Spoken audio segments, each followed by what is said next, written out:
Hello, well met. Welcome to Villains Wanted, episode 5. We are on the climax route now, and it is getting exciting. I am Eric Scott DeB, writer, game designer, editor, uh, Twitch streamer, actual play actor, producer, and all those things. Anyway, you can find my work online. I was going to give a shout out to our Discord. Um, Join our Discord, the Dungeon Scrollers Discord. Here we talk about this game, we talk about all of our games, and we share lots of memes about gaming and fantasy, and it's fantastic. And I'll pass it over to Allie, who will tell you also about one of our sponsors. So take it away, Allie. Hi, everybody. I am Alexandra Pitchford, or Allie for short. I'm a writer, game designer, and TTRPG streamer, and I am playing Lady Hellblade, which, I mean, what can I say about Lady Hellblade? But I would also like to tell you about one of our sponsors tonight, which is, as always, Idle Champions. Idle Champions of the Forgotten Realms is a strategy game that unites iconic Dungeons and Dragons characters from novels, campaigns, and popular shows into one epic adventure, including Farida, Havilar, and Mehen from the Brimstone Angels novels. The game is available for PC and Mac on Steam and web, Epic Game Store, Google Play, Xbox One, PlayStation 4, Nintendo Switch, iPad, iPhone, and on all Android devices. For more information, check out idlechampions.com. Yo, what's up, everybody? My name is Yang Yang Wang. First of all, I play Tusher, the Warforged Ranger, Swarm Keeper, Thief slash Life Cleric. It all works somehow. But I'm also an employee of Wizards of the Coast, and all thoughts and opinions are my own. I forget to say that, like at the beginning of every stream, but this time Jake reminded me, like the hero that he is. So I'm also going to talk about our dice partners. So first of all, Norse Foundry is an awesome dice maker. They make dice from all sorts of awesome materials like metal, bone, glass, etc. If you are looking for an ultra luxurious, super cool, and unique die to throw at your table to get everybody to ooh and ah on your way to those D20s or on those, critical hits, then you want to get Norse Foundry. So the other one is Phoenix Dice. They make their dice from 100% recycled materials. So if you're looking for dice that look beautiful and great and are also great for the environment, go check out phoenixdice.com. Roz. Oh my gosh, thank you so much, Dungeon Scrollers, for having me over here from Questkeep, where I'm a dungeon master. We play a lot of D&D over there. You can check us out on Twitch and YouTube. And today I'm playing Hemlock, the platypus druid, and I'm quite injured and emotionally and physically, and I'm very excited. And Jake did this to me. Jake. Okay, no. Hello, everybody. My name's Jake Hipsch. I am the GM this evening. I am joined by these amazing players and their characters, and I'll be playing every other character that you meet this evening as we come into Villains Wanted. Beyond this work, I just run games elsewhere on Twitch and in home games, among other things, and some other pre-recorded shows. And so it's so much fun to be here. Thanks so much, Dungeon Scrollers, for bringing me on, and thank you all players, for going on this journey to kind of discover what does it mean to be a villain? What does it mean to be a hero? In this case, how villainous do you want to be? You know, Villains Wanted.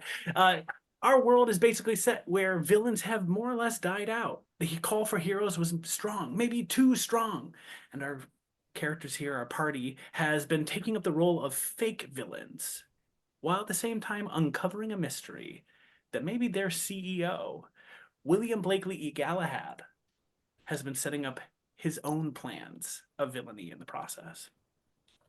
Before that, Nikolaus, Eric, I don't think you've introduced your character. If you just want to introduce your character for a second. You know that is true. I got so excited about all of the stuff that was going to happen. Nicholas is a necromancer. He's really big and well built, and he thinks very deeply about things, and he talks a lot to people that he probably shouldn't, and it has led to some issues around the office. But he is generally a good-hearted person, except for the whole time that he made Lady Hellblade break her pact and become an oathbreaker. That was a thing. Oh, and there was the whole apathy situation. Let's get to the game. As we come into the game, Nikolaos, these thoughts going through your mind as you're standing there within a pristine laboratory surrounded by jars, each one inscribed with a small name upon it. You can see names like the Last Whisper. You can see a name like the Broken Heart. You spot one that says Henrietta Clambroth, and you see finally at the end of the list Percy the Pony. As you stand here, as we come into our game, all of you kind of settling into what was going on, there's a lot that's happened since our last episode. For those of you joining us this evening, our party had been working for Galahad Industries, a group that hires out kind of like higher level adventurers as actors to play as villains for lower level heroes, and those actors need to get defeated, but also make sure those low level heroes don't die in the process. Unfortunately, the Union rep, Percy the Pony, was killed off early on in our game.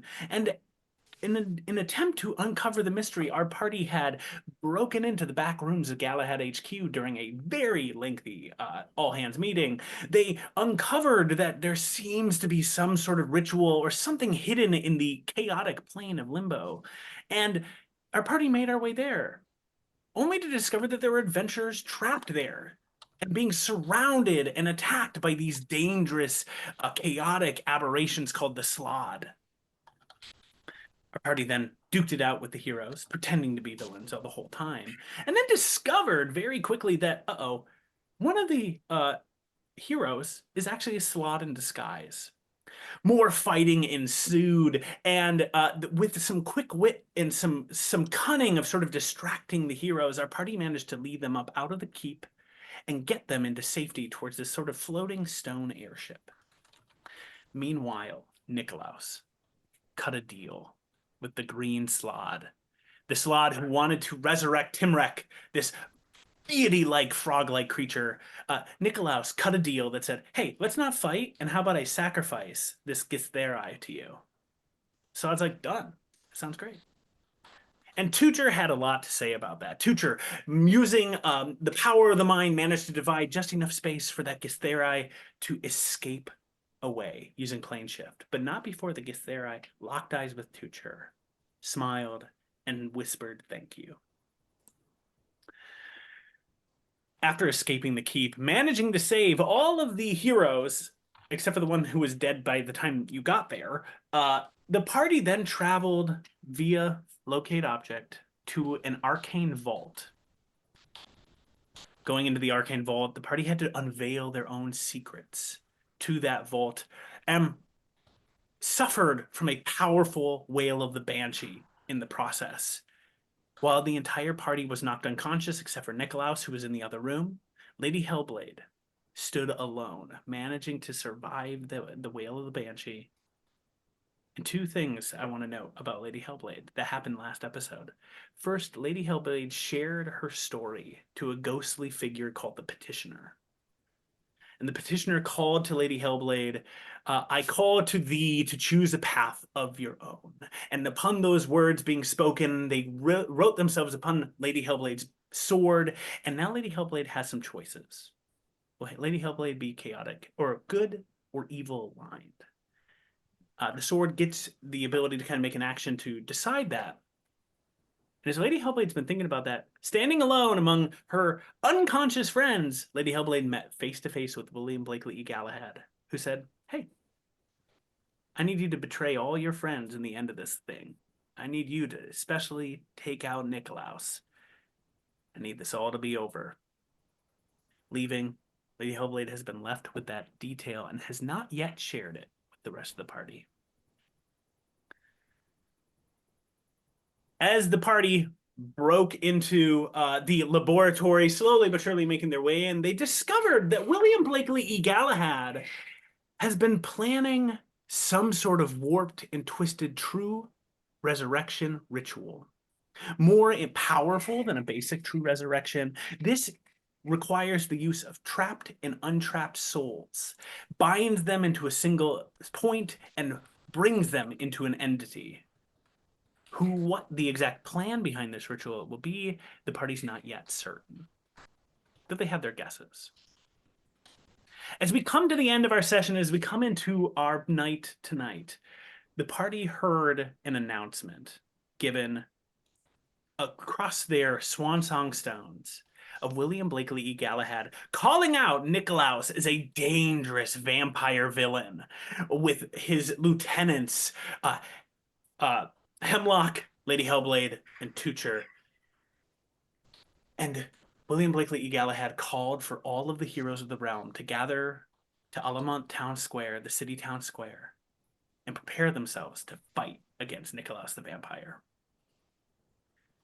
In a final action, William Blakely E Galahad pulled aside a witness, Frederick the New Adventurer, and imbued Frederick with some arcane power that has warped and twisted Frederick and empowered him. Frederick, who can bench 220, mind you, is now ready to go and take on Nikolaus the vampire. Frederick, who totally jacked my sword last time. That's right, that's right.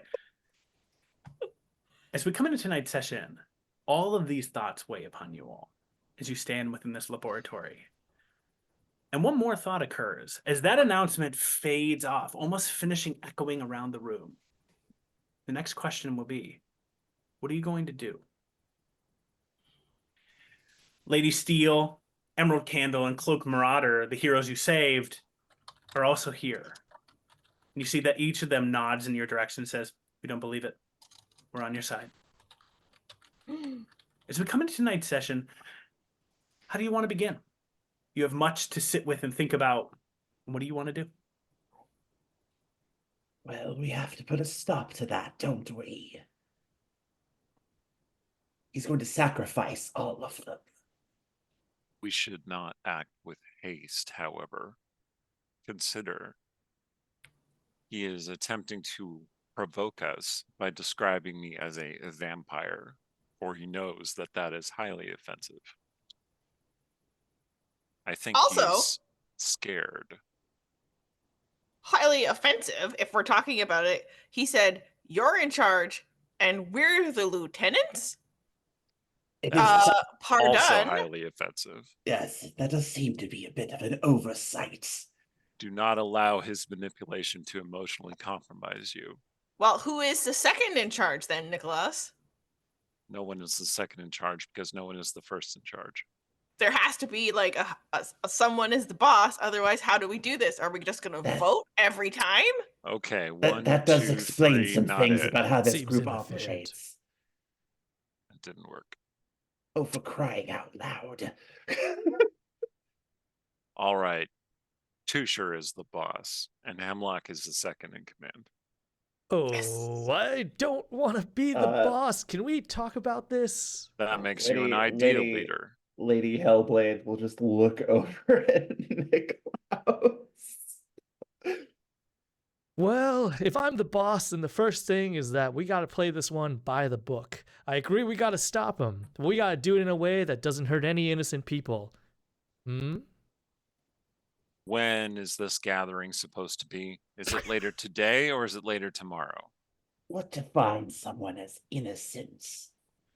The second you say that is you're saying that, Lady Hellblade and Nikolaus, is you're kind of like, when is this happening? You all hear a boop, boop, and on your Swan Song stones, you can see that again, you've agreed to the recent TOS, you've accepted the recent updates. You know that Aspen Clambroth is the current union rep who got elected in, right? And as you see this, you see a message come across, and you think that what they're kind of doing is they're like widespread just sending this message out through Galahad HQ. They don't really care who's getting it. But you can see it says, mandatory meeting in the town square tomorrow, 9 a.m. We should rest and prepare. We should Clearly definitely rest. That should be Yes. step one. You hear clearly a again. trap. You hear again the Swan Song Stone ping again and go, sorry about the second message, mandatory meeting in the town square, 7:30 a.m. Dastardly. Um, Truly. No one's Truly innocent villainous. anymore. Truly, it's a trap, clearly. I mean, they might be expecting us, but is there some way we could disguise ourselves? There's a moment of Lady Hellblade looks down at her, like, armor-clad self. I'm not sure that's going to work for all of us. What if we showed up looking like some of these souls? Hey, there's an idea. Excellent. And then they would be all like, "What? You guys are supposed to be dead." And then maybe they just confess to the murder. I think Huh? that's worth trying. And they're I like, like it. "I killed you already." And then everyone's like, "Shock." Yes. Or they'll know immediately that it's a trick because they know very full well that they killed them. But only the bad guys would have known that they killed them, right? Correct. You see Emerald Candle, Lady of Steel, and Cloak Marauder are all standing there as well. And Cloak Emerald Candle says, "You know, we're in this with you. We can pretend to look like many of you if you wanted to go in incognito." Oh, yeah, we could do our makeup and outfits to look like you. We could swap identities for the day. Hmm? Can't take my armor off. That's okay. We'll use some magic or something, and we'll just make it look differently. That will have Lady to of- work. Lady of Steel, do you have any like black paint on you or anything like that? We can paint your armor like that. And Black Lady of Steel, paint. who's just an all chrome armor, is just like, "Oh yeah, I got a bucket of it somewhere." And just starts like pulling out a bag of holding and is like pulling stuff out of it, right? Yeah. We can take the brunt of their initial shock and awe, and then you all could infiltrate and do whatever you needed to do. You'll Ah, have- Seems like a good potential idea. Yeah. Well, We appreciate your noble sacrifice. you might want to phrase it that way for our compatriots. no, it's okay. They should know the truth. Sorry, what did you say? We were busy just looking for the paint. We missed whatever you just said. Oh, Good idea. Oh, good. Okay, Great. cool. Good. All right. And they're just slathering black paint on the chrome armor, and they're like, "No, we have to make it look more brooding." I can use a spell to disguise us as these poor trapped souls. It's true. Would destroying the containers of these souls weaken what they're trying to accomplish and free the souls to pass on to whatever afterlife that they're meant to go to? I don't know. That's a good question. Let me make an Arcana check and see if I Yeah, can go figure for it. out. Yeah. Make it. Like that, I don't see a reason to keep them here. Like, why? I got a 17. 17. You think that if the container is destroyed, as long as the body is within 100 feet, the person could return to life. Oh, wow. If they are not within 100 feet, you're dead. Well, that changes our goals somewhat, I think. Well, I mean, we're not going to go tracking down every single one of these souls' bodies, are we? Well, I take out Percy's jar from my pack where I had already stolen it and hidden it away, and I take it back out again, and I'm like, "Well, we have to do Percy." Wait, what happened? Did we kill Percy's zombie? Did we mutilate it? I don't think we mutilated. I think you chopped Percy's head off. I think I animated Percy's body. Right. Yeah. I think like there is a potential that you could you could figure this out. You could get a recovery going down if you wanted to try that. Was Percy in the sack? Briefly, but I took him out before I gave it away to Right. Okay. Lady Hellblade. All right, What so if- we pull out the Percy zombie. Okay. You watch as you pull out Percy's body, and you can see Percy still sort of like has been pulled out. You've laid Percy's body on the table there. Yeah. It seems Oh, a shame to break my magic. I just chill touch Percy until he's no longer a zombie. I mean, do Oh, we okay, know got what it. Yeah. So as you chill touch, right? Eventually Percy just stops moving. You've defeated Percy again. Percy lays there dead. See, chill touch fortunately does not cause damage to the flesh, only to the spirit.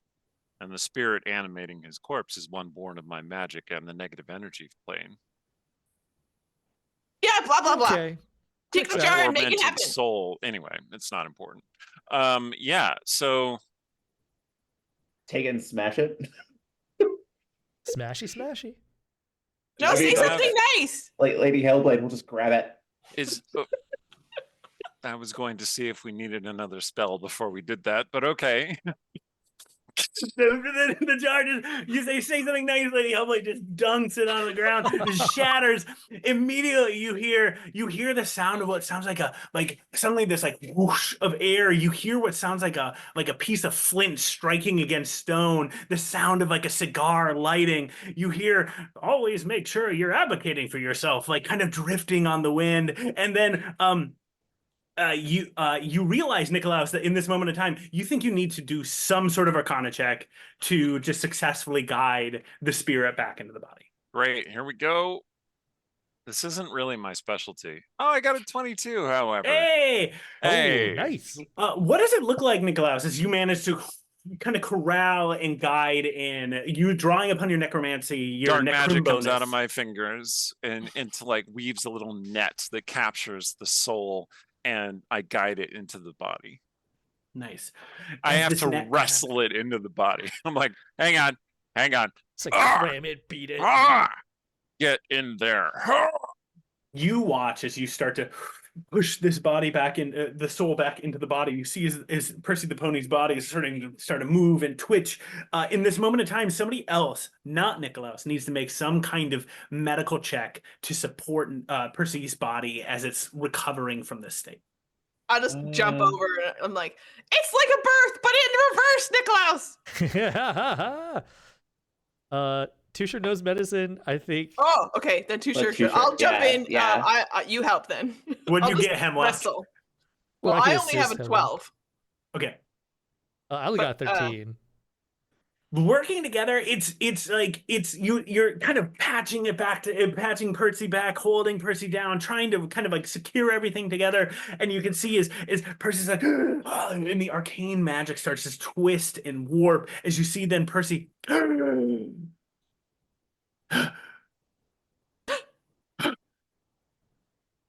What am I doing here? He's alive. Percy. Why am I here? Welcome back. And Tusher We wants to have- stick like a cigar in Percy's mouth and We light it have for him. revived you. Those adventurers, they were dangerous. So dangerous. Which adventurers were they? I don't know, nameless in the way, probably Was it one of like, these three? looks over at those three, and you can see that they're just like fully still. They're like painting the chrome armor black. They're like, no, we have to put red rubies in the helmet. It's like those block my vision. And Percy goes, no, it's not them. Okay. They wielded this wand. I show him the wand. I know that thing. They pulled it out. They attacked me with it. Hmm. Yeah, you What's were going on? dead. And then you were reanimated as a zombie, which we killed, and then reanimated. But then You- we you killed didn't- that, and now we brought you back to Tutor. life. Teacher, why So this did you? is- Because it's the truth. He needed to know. Yo, you know what? Did he? Everything's Listen. fine now. I'm taking it all in stride, right? We can keep, if you want, you can info dump on Percy at this point in time. If This you is like. technically your fourth life. All right, that's a little bit more existentially creepy to me, but I'll figure it out. What am I, a cat? All right, I'm a pony, so. Don't let the dread set in. All right, yeah, we fill him in on what's going on. as you fill him in, right? He smokes through that cigar, like looks around, eventually pats himself, and you can see that he has like a little saddlebag that looks like fur, like that he's hidden on himself, and he sort of like secrets out, like figures out another cigar. And as you finish your info dump, you see his with the flint hoof. So we're smashing. We're The bodies. smashing. Get the bodies. Bring the bodies. The smashing. Right, everyone? Everyone keeps using that phrase, and I'm not sure they understand the full implications. There are Oh, yeah. multiple implications, Niklaus. Don't be weird. Look, Apathy said this one time, it doesn't matter. Look, All right. Percy, you Is it- owe me 5 gold. Speaking of apathy. I'll tell you right now. When I mean smashing, what I mean is taking down William E. Blakely E Galahad. Right. Yes, that was very clear. By context, I don't Was it? know what Nick. Anyway, I I don't know what you've kind of filled me in a bit on the plan. I'm going to take a back seat on this, given that I was just brought back to life. I've had four lives already, and I'm kind of not itching to get a 5th. But for 20 years of service at William Blakely Galahad's company, I was given a pen. It's a long 20 years. What did the pen do? Click it 3 times, brings you back to the HQ. Do you have Just this in case you pen want on to you? come out of pseudo retirement. That's right. They always get you back. Yeah, I got it here. Yeah. Pulls out the pen, and you can see that it says, "Great job!" and an exclamation point on it. Oh, we're business Diabolical. friends. hate everything about this. Right. Well, Are we not going to destroy the rest of the containers so that they can't use the souls inside? we need to destroy them in the presence of the bodies that those containers belong to, if So- possible. But you know what a safe place to store all those containers would be? Open up that portable hole, friend. Help me with the shelf. Just put the shelf in the hole. Slowly but surely, you can put all of the jars into the portable hole, storing them away. And we go into a little bit of a time jump here. You all can decide how you want to travel or what your plan is. But what I would like you all to do is determine, are you going to rest or not? And then determine Yes. what's your next steps? What's going to happen? And Best during this thing- time, your hero friends have now basically made themselves pretty effectively. I'm going to even roll some dice for it. They are looking like approximations of Tucher, Lady Hellblade, and they argued as to which one, Nikolaus or Hemlock, they were going to try to make each other look like. And so the Cloaked Marauder has like little like ears, like a little like band with ears glued onto it, and like a little duck bill, but is also like very much showing peck and just like really trying to like flex constantly. Wow. Sounds about right. Niklaus, you have never looked better. Thank you. I think. You know, maybe if magic ever goes crazy and we end up merged, you know, pick me. Fair enough. Throw that out there, just in case. Get Hemlock, spurs? you have never disappointed me. You are every bit as worthy as anyone of leadership. And I'll have like a little bit of like, I don't want to show that I cry. And instead, I'm just going to turn around and I'm going to be like, oh, so what do you want to do? Like leave a bomb here? Do you That happen sounds- to have a bomb on you? No. But like, I mean, reality warps and stuff, right? So like, we could probably like, I don't know, what can we do? We leave something that's just going to like destroy this place when we go? You know, like a paradox or I don't know, a riddle, something. Yeah, are we still in limbo? You are still in limbo. Yeah, we would just have to use the powers of our imagination and think about something to Yeah, can we manifest it before we make a leave. bomb.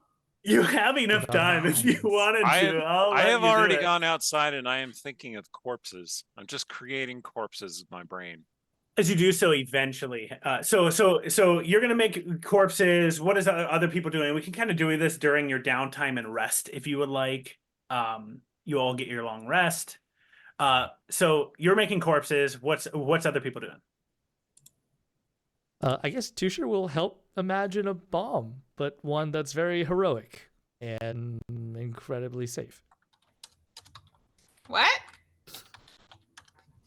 It won't blow up anything beyond what we want it to, and it won't go off before we leave.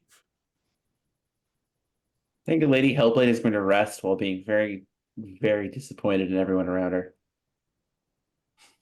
Just Nice. brooding. Okay, Lady Hellblade's just judging. While do me a favor, Tutor and Hemlock, with your combo of making this bomb, I just want you to roll the dice, tell me the number, and we're gonna get back to that. We're gonna deal with that like another day. But this is just to see how well your power of mind successfully will craft a bomb that is a heroic bomb. Nikolaus, you're going to automatically succeed. You're basically going to be able to generate as many bodies as you need to in this moment in time. You do see that Swift Lightning, the animated corpse of Swift Lightning, has finally made it to you. Great. Just slowly hopping across stones over the last chunk of hours, Swift Lightning has arrived at the location as well. Okay. I'm gonna pull that sword out of him. Yep. And I'm gonna go over to find Lady Hellblade. Cool. All right. You're going over to Hellblade. How did rolls on the bomb check go? 12. 12? 17. 17. All right, cool. Great. Okay. Superb. So, Nikolaus, you make your way over as everyone's taking their rest. You get over to Lady Hellblade. What is it, Niklaus? Wanted to return this. I handed the sword that I pulled out of my zombie's chest. Frankly, I'd given it up for lost. Don't seem to particularly need it anymore. It might come in useful, or I can arm the zombie with it. Give it to the zombie. I I have- realize that Mhm. we might not be coming back from this battle tomorrow. And I thought that there is something I should tell you that I have never told you before. Oh, gods. All right, what is it? I wish to apologize. Oh, When all we right. first met, you were an adventurer and I was leading you on a merry adventure. And I seem to have I went too far. I convinced you that I truly was this great evil, and that if you pledge yourself to me, I will give you great power. Was that not the point? Is that not what we do here? Convince fools that we're more than we are. Yes, but there must be a limit. If we cross this line, we cease to be what we are and become what we pretend to be. And thus, I wish to apologize. You are the mightiest adventurer I have ever worked with. You had the most potential, and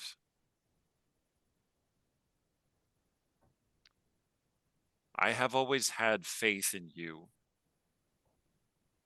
When you were on the light, when you walk the dark, I trust you will do the right thing.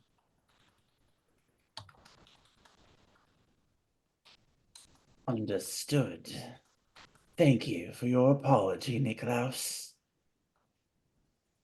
While I am not certain I will easily forgive, certainly I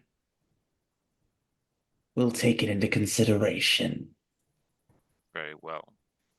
Should I perish in this battle, I bequeath all of my possessions and riches to you. Very well. Including both rings. Rings? So I show him, I show her the one, which was invisible until I let the invisibility lapse, and it looks like a little brain on my hand. That's a ring of mind shielding. And then I make it invisible again. The other one, well, we are in polite company. So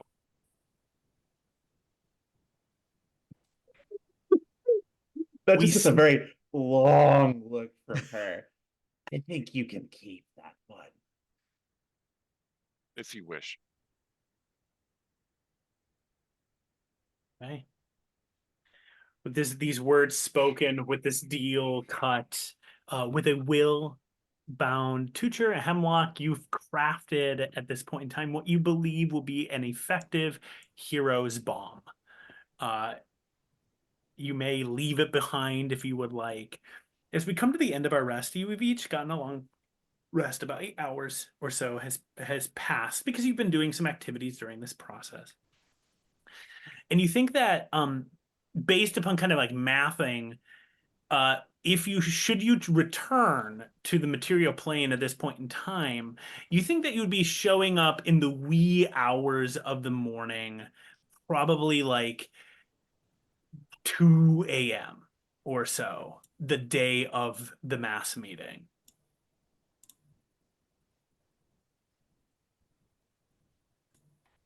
So that would give us about 5.5 hours. Yep. I mean, that sounds like a good amount of time. What do you guys think? Yeah. And our goal is just to kill William, right?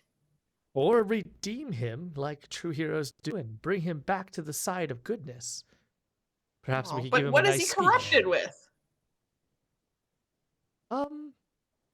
It seems like, well, I would go about to say ambition, but I'm not quite sure what the end game is to all of this.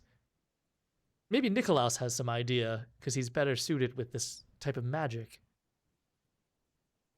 If we were to unmask him in front of everyone for the villain that he is, perhaps that would serve our purposes.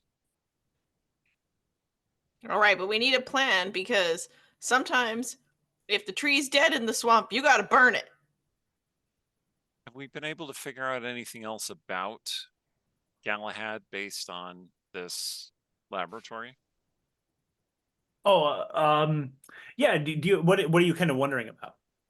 Well, like some insight into his powers, Yeah. what sort of spells he might be prepared with, whether he's a lich, that kind of thing. You think that like Galahad, as you're kind of looking around, having maybe poured over the sheets of paper for a little while, trying to figure out what's going on with this ritual, you think that Galahad, again, unbelievably old, might not be like full lich per se, but more like has figured out a way to continually extend life. Hasn't yet like cut any lich deals that this paperwork is necessarily showing, but has decided, okay, I don't want to necessarily go full lichdom. Instead, I'm gonna choose the path of sacrificing people to maintain longevity. Whether or not that's sort of like just a lack of having the ability to get into the lich war, like to be able to pull that off, you're not fully certain, but you think that more that based upon what you're seeing, like the ritual itself, among other things, is more of a way for just him to continue.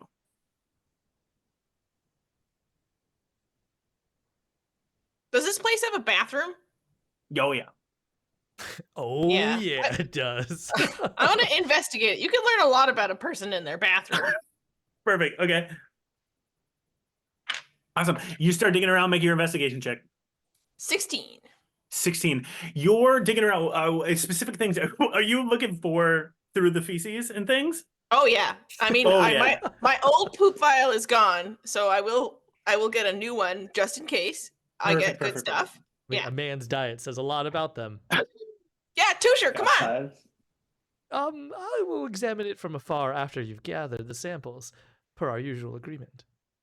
Make an Arcana check 2, Hemlock. 10. Okay.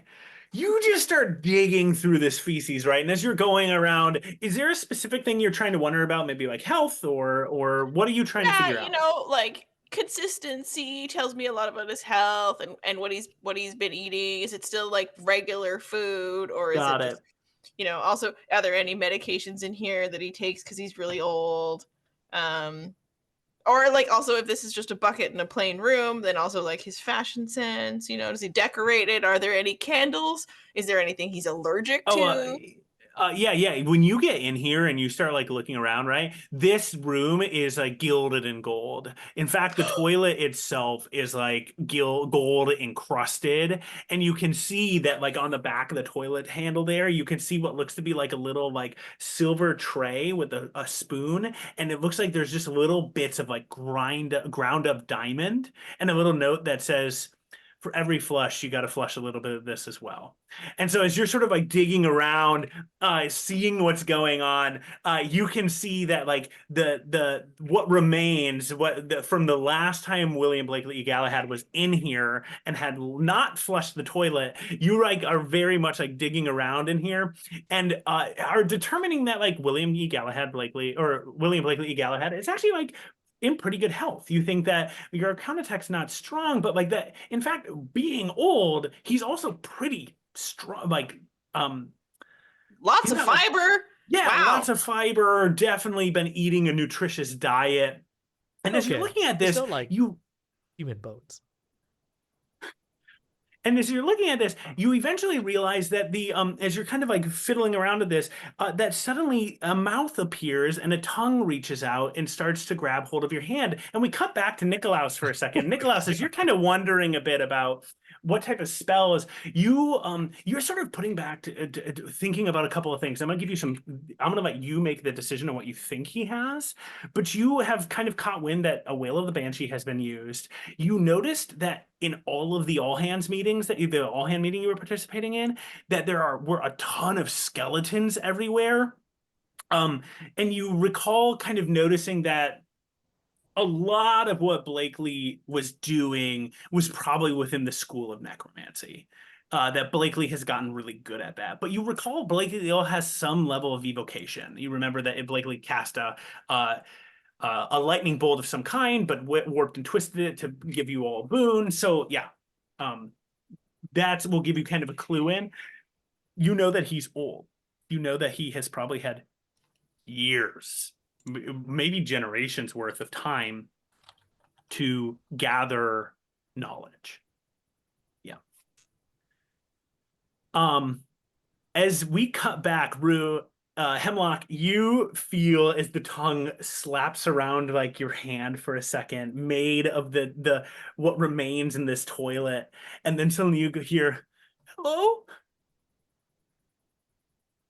hello, Hello? hey, it's Carter." And you see suddenly a magic mouth and a face emerges, sort of pushing itself through the what remains, and is looking towards you. Hey, Hey, buddy. oh my God, I found you. What's happening? Wait, who is this? Is this Hemlock? Hi. Yeah, it's Hemlock. You see as the face detracts for a second, you kind of hear like this. Oh. Where are you? Prove to me you're a good guy. Tell me the code word.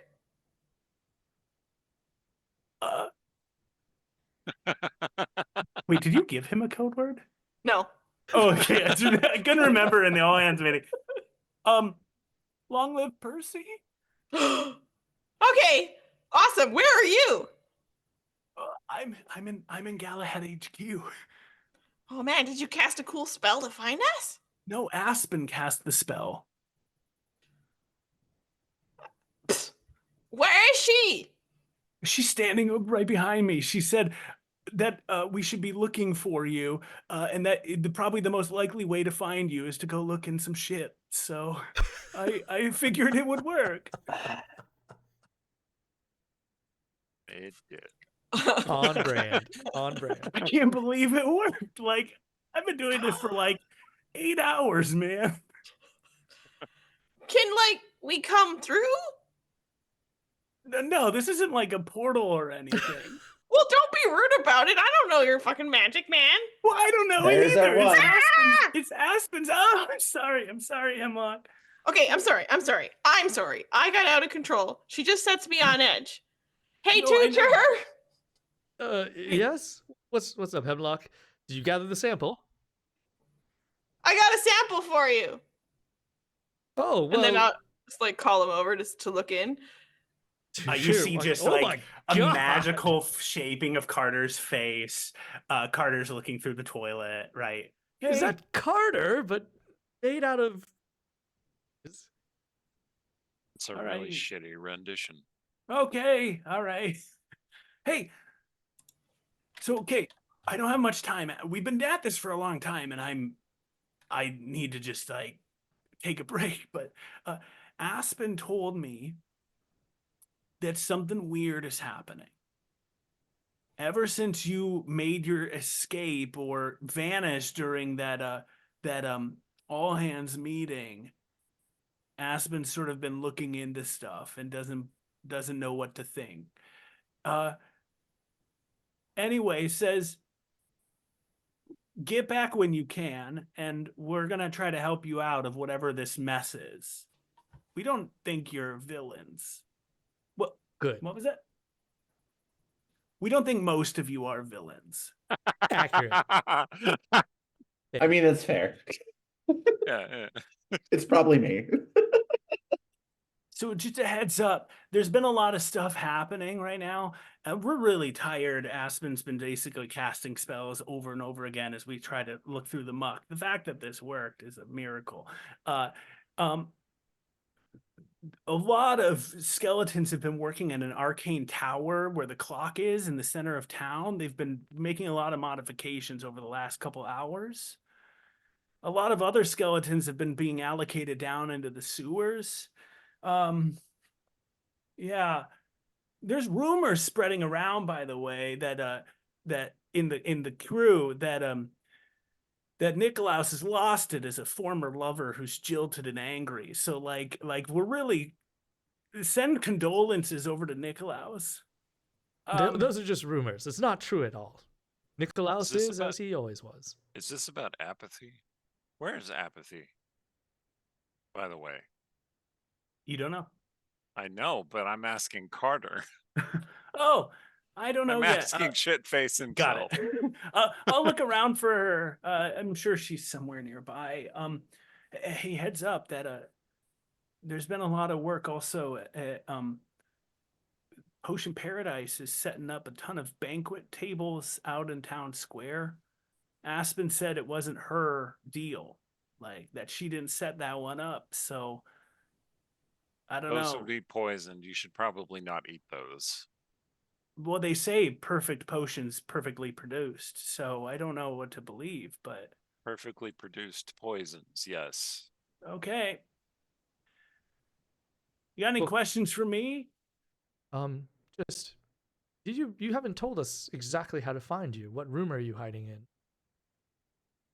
I want you to just take a guess, Tucher, of how I'm talking to you right now and what room I'm hiding in. Ah, we'll come find you there then. Not to be an asshole, but I feel like I don't think I have any other answer for you. I was kind of hoping, your headquarters or gathering place would be somewhere else. But alas, we must make with what we have. So, yeah, thank you for that. And in the meantime, could you go around HQ and maybe test the waters and gather all those who believe that we're still heroes? Yeah, you guys want me to spread a rumor for you? Yes. I'll give I you think now you can some- handle this. I want you all to now take a minute if you want to spread a rumor. chat amongst yourselves of how you want to. What is the story you wish to convey? Hemlock, quick thinking about how to win our bet. I know you want to spread a rumor about Nikolaus and Apathy's romance, but I think we need to spread a different one. Could it be something about Dang the it! soul jars? Maybe it could be something about perfect potions and how the latest Yeah. batch is bad. I got it. Perfect potions are people. Whoa.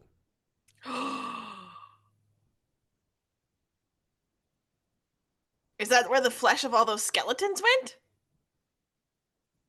Maybe. Is that the rumor you want to spread? A Yeah. strong choice, yeah. Okay. So Nikolaus, you offer that up, right? I want, if anybody wants to add any other piece to this, you may. So all of you can add one more element. And Nikolaus is sort of led with the core element here. And Nikolaus, what I want you to do is make it for me a deception check.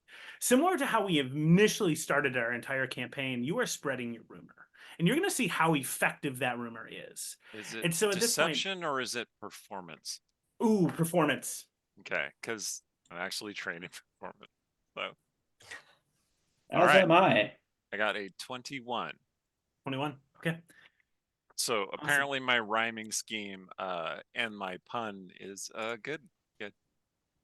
As you share this, 21 is the like silver standard for this rumor. Anyone else may now add another detail to this rumor or expand upon it and roll to build off of this. Oh.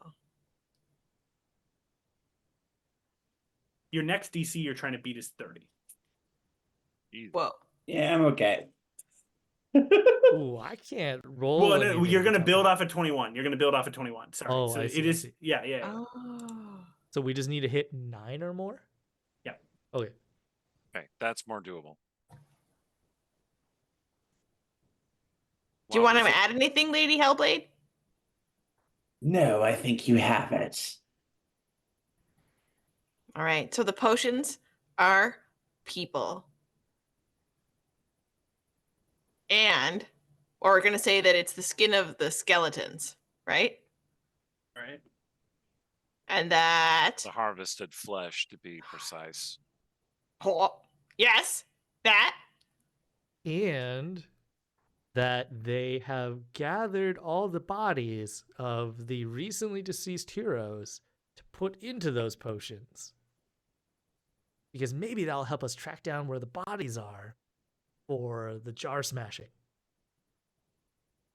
Both of you may make a roll and add your bonuses to this. Oh, I want to do mine after Hemlock. I got a 9 plus 1. Hey, there we go. All right, 30. So you've now hit gold. If you can get 10 or higher, this rumor will go exceptionally well. No, I rolled a 1. Okay, no big deal. You're already successful, right? This is just to see how far and how effective this is going to spread, right? And so you hear as Carter Cartwright says, right. Okay, so perfect potions are people. Skin of skeletons is harvested in there, right? We got alliteration. I think we can make this happen. Okay, and we're going to look for the bodies. We'll try to get this. I talk about the gathered bodies. Okay. Okay, thank you. Well, we hope to see you in person soon. Yeah, good luck. Then I'm going to flush the toilet. Go. Bye, Carter. Awesome. You are standing there alone. You flush the table. Carter's the toilet. Carter is gone. That was incredibly distressing. Same old. I'll just kind of walk out and I'll be putting the vial of the sample I've collected into my stuff, and I'll offer one to Tucher in case he wants one too. No, thank you. I can't believe that type of spell worked to find us. I think we might want to consider rebranding. As Well, I'll let you know if I come up with a better idea. Something less poop related. Meh. too sure. Since we might be about to perish, I thought I would let you know that I consider you to be very reliable and an excellent colleague. Oh, well, thank you. And of all Likewise. of us, you are the most likely to survive. And in that context, please try and rescue Apathy if you can. Because you care about her as a friend. I don't understand the premise of the question. She's like your best friend. So good. Maybe like a sister to you? That doesn't sound quite right. Whoa, whoa, whoa. Does she know about your Also- other ring? Who do you think gave me the other ring? Yes. Also, how is it that when you're trying to be sweet, you somehow manage to be utterly offensive to the others around you? Neat. As Nicola says sweet, you see Emerald Candle, who they're finishing their costumes at this moment in time, has turned and is just say who else sweet and had just said who else gave me this ring. You see Emerald Candle go, shoot, dang it, dang it.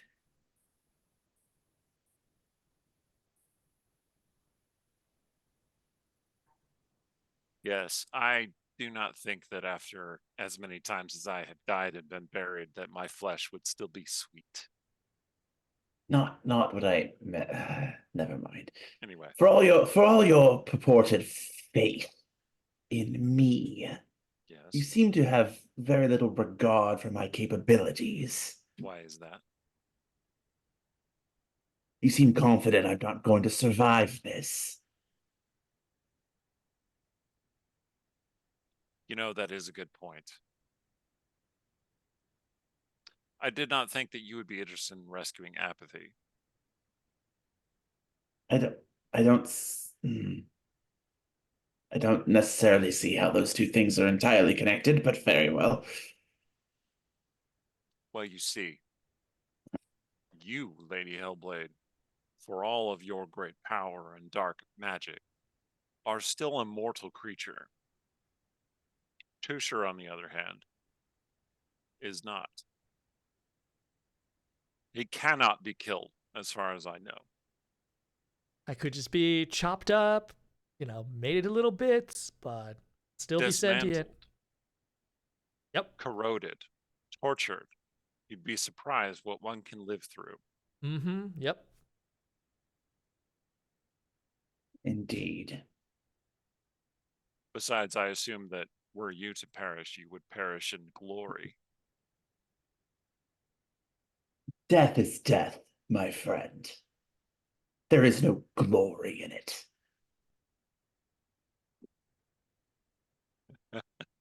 So The necromancer laughs like that was a great joke. So Tusha wants to take out a big piece of parchment that's like similar to the parchment that we normally get our jobs on, and he's gonna start like writing a summary of what it is that we're like about to do. He's like, so in summary, we're gonna dress up and switch places with these heroes.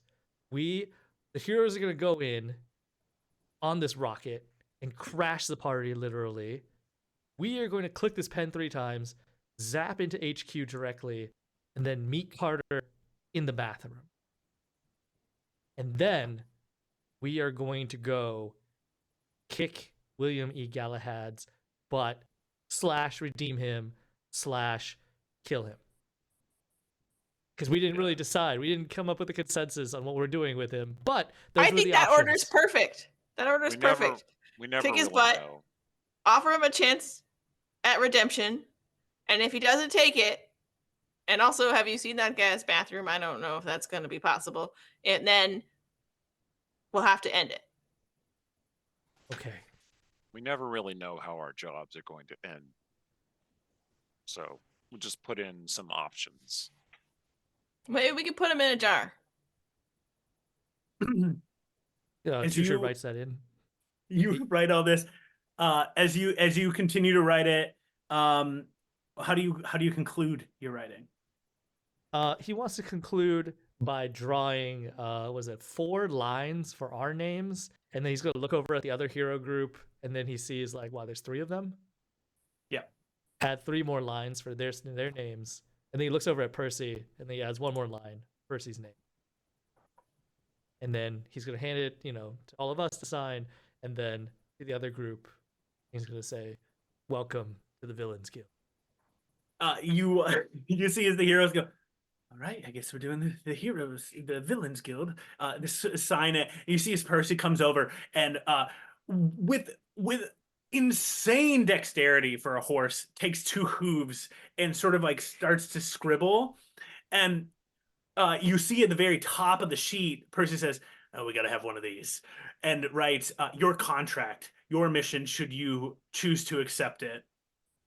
And then scribbles at the bottom, right above all the names, actual heroes, your roles, and then scribbles across it. Percy signs it and then goes, "All right, I made dinner. Come on." You know what's funny? I've never really felt like we had much of a choice in accepting these tasks. Do we have much of a choice this time? Fate what else is spins new? along as it should. Let's go. Stepping kind of into the chamber where the Wail of the Banshee can trigger, you see that Percy has cast Hero's Feast. And if you would like, you may choose to partake in the Hero's Feast, which will give you 2d10 additional maximum hit points, immunity to fear, poison, and advantage on wisdom saving throws. Oh, heck yeah. Yeah, I'll go ahead and force myself to eat. Okay. It is only hay and oats. The Hero's Feast is exclusively oats and exclusively hay. Sweet. I don't know the difference. I mean, I approve. It's very nutritious. I mean, I'll eat some oats, I guess. All right, you eat enough oats to get the Hero's Feast. Can you say one more time all the benefits? Sure. You are immune to poison and frightened. You have advantage on wisdom saving throws. And then your hit point maximum increases by 2d10. And I'm going to have one of you each roll a d10 for me. So I'm going to elect for Hemlock to roll a d10 and Lady Hellblade to roll a d10. Okay. Let me see here. Let me do 7. that now. Let me 7. roll. 3. 3. All right. So with 10 additional hit points maximum added to all of you. Nice.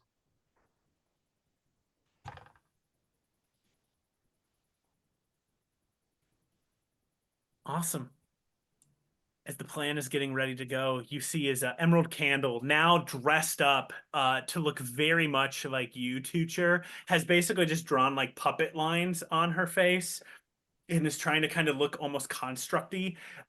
Says, right, on your mark, we'll cast our spells. We'll use our plane shift now that we've taken our rest and start heading into town.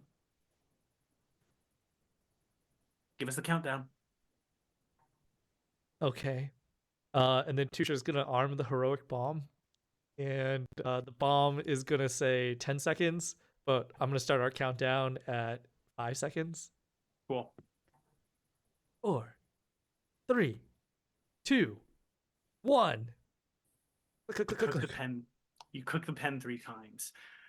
As you click the pen 3 times, you see it at the exact same time, all of you standing together, you see as Emerald Candle pulls her hands to the side, you see as a portal emerges in front of it, and you see as Lady of Steel, looking exactly like you, Lady Hellblade, but with like 2 little rubies on their in her eyes, is just sort of nods at you, Lady Hellblade, and goes, "Good luck," and then dives through the Cloak Marauder, goes, "I've wet my feet for this occasion." Jumps through with wet socks, and the Emerald Candle looks at all of you and says, "Good luck," and jumps through the portal. As you all go, click, click, click, you see as you start to pull your way through, the pen suddenly grabbing all of you and warping you through time and space as you begin to arrive. And as you appear, you find yourself standing in the middle of the primary audience chamber of Galahad HQ. But something is wrong. Everybody make an Arcana check. 7. Ooh, 24. Excellent. 18. nice. Look, I may be the trauma surgeon of necromancers, but I can pull it out when I need to. 9. 9. Awesome. Nikolaus, as you stand there with your 21, above a 20 is what you 24. You realize that William Blakely E Galahad had set up something to delay portal travel in Galahad HQ, and that is we're going to cut to a break. No. Ah! Right. It's getting dangerous in here, so don't go away. We'll be right back.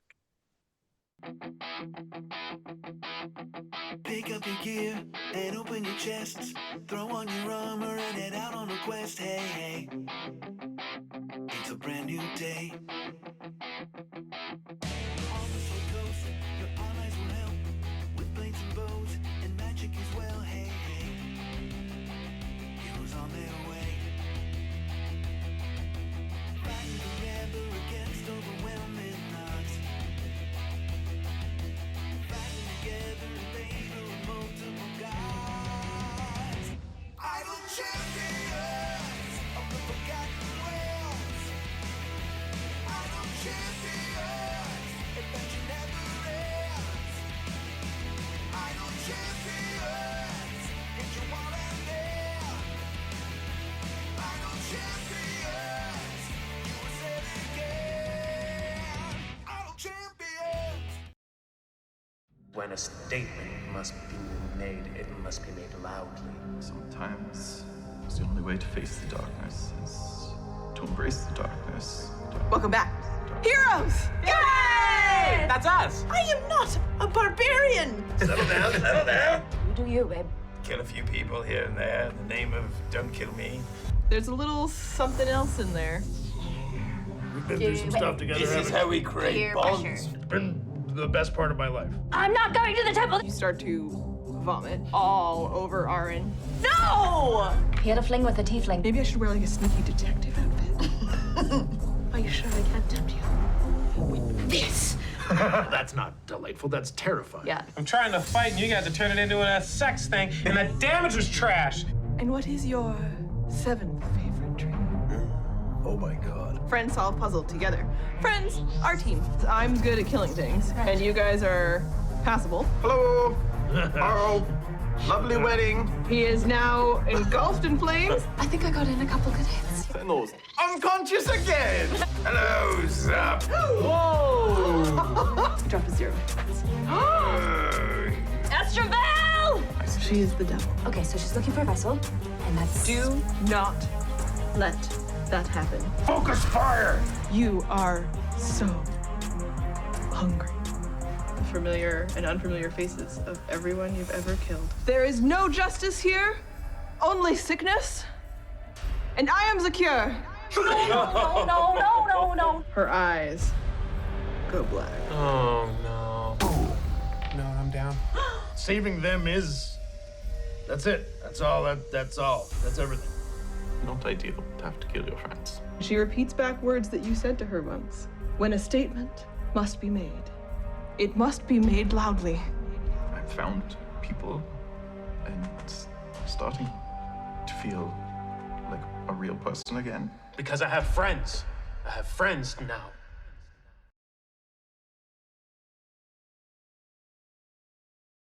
We're back. Let's go. But real quick, I just want to do a quick shout out to Original Langston. Thank you so much for the 5 gift subs. We really appreciate your support of the channel, buddy. Thanks you so much for the subs. And as you arrive, right, we find yourself standing there, and as you turn and look around for a second, you know inherently, all of you, that something has happened.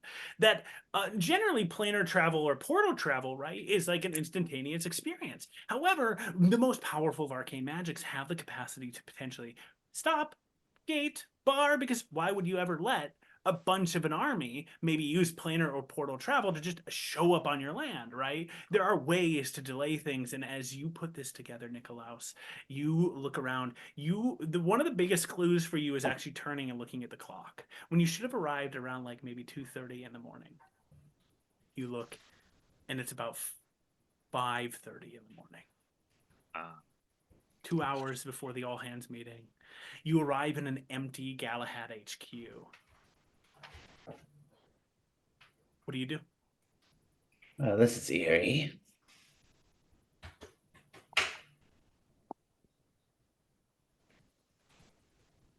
Well, Yeah. if we can find Galahad before the all hands meeting, that would be preferable, I think.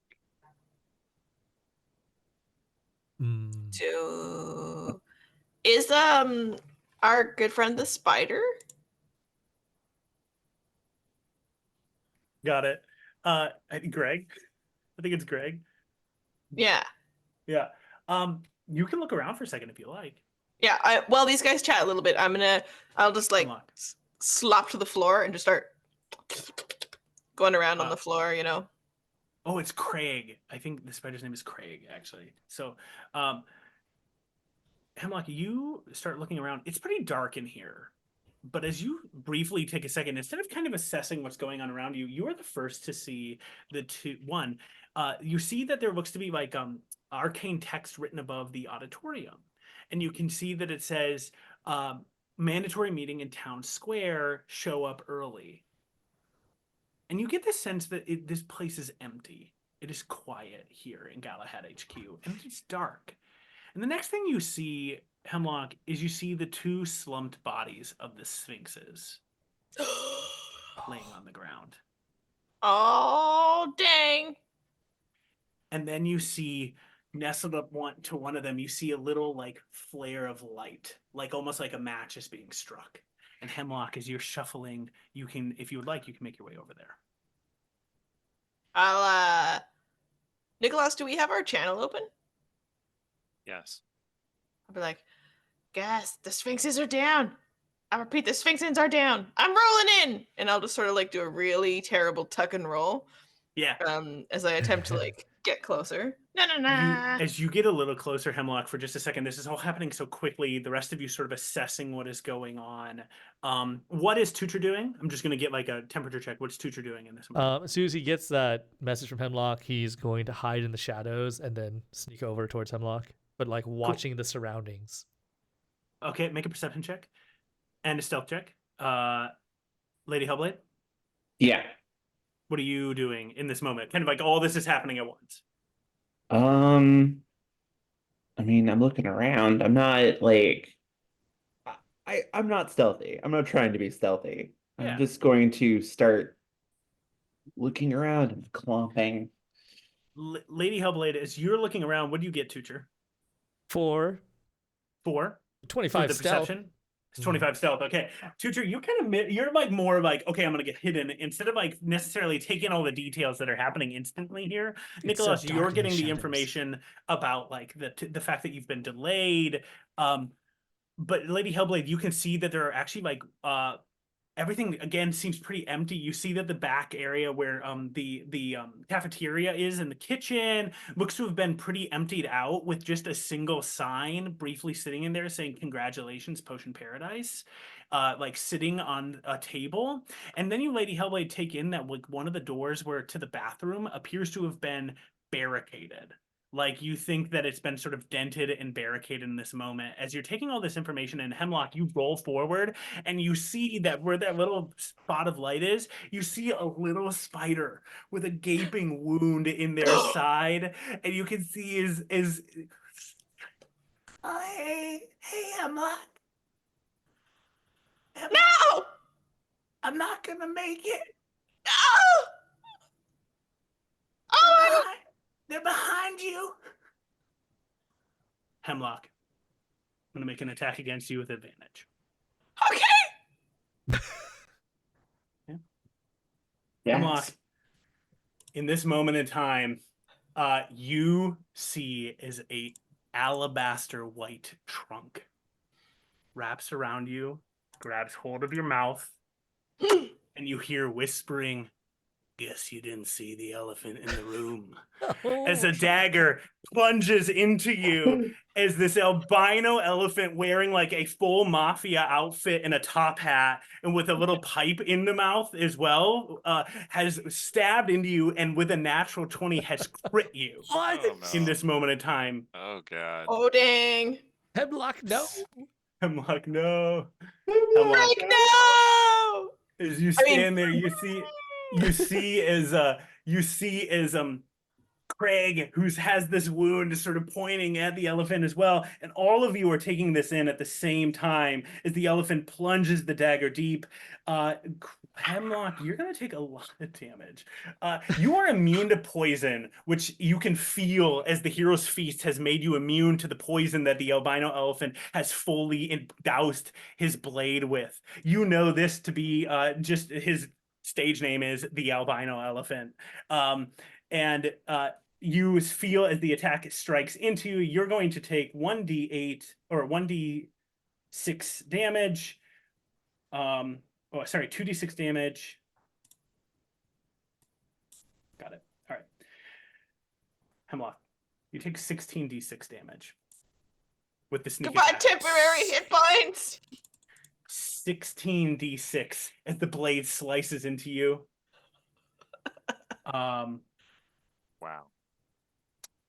Wait a minute, I might 16 have done- d6s. Oh What are we no, I playing went Shadow way Run? too. Yeah, I went way too hard. I'm so sorry. I was applying the poison damage. I just want to make sure. Awesome, cool. Instead of 57 damage, you take only 26 damage, Hemlock. As the blade slices into you from the critical hit. Need to make sure I honor that, right? As the attack slices in, and then the second dagger plunges into you, Hemlock.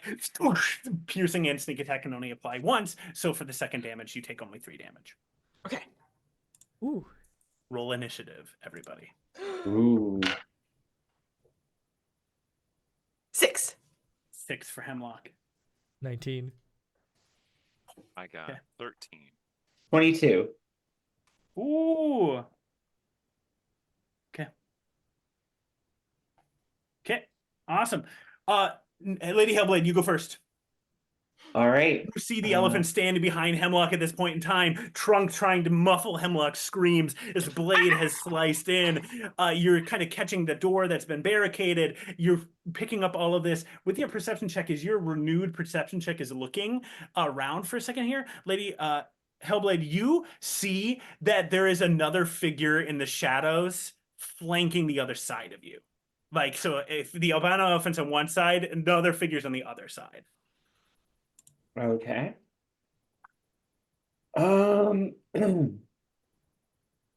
Well, let's see here. I am going to. This is a tough choice. 'Cause there's something I wanted to do, but didn't get a chance to do. So now I have to like triage here. I'm going to move in and I'm going to attack and try to like because Hemlock is wrapped up in the trunk still, correct? Yeah. All right. I'm gonna try to put my sword through that trunk. Yes, striding forward, you see albino elephant standing there. Albino elephant turns, ears flapping. Go for it. And as I do this, though, I'm going to say another one and kind of, make a vague motion in that direction. Oh, great. Awesome. Yep. You all become aware of the figure in the shadows. And then I'm going to attack with my sword. Let's see. Cool. It's an 18 to hit. 18. 18 does hit. All right. Let me see.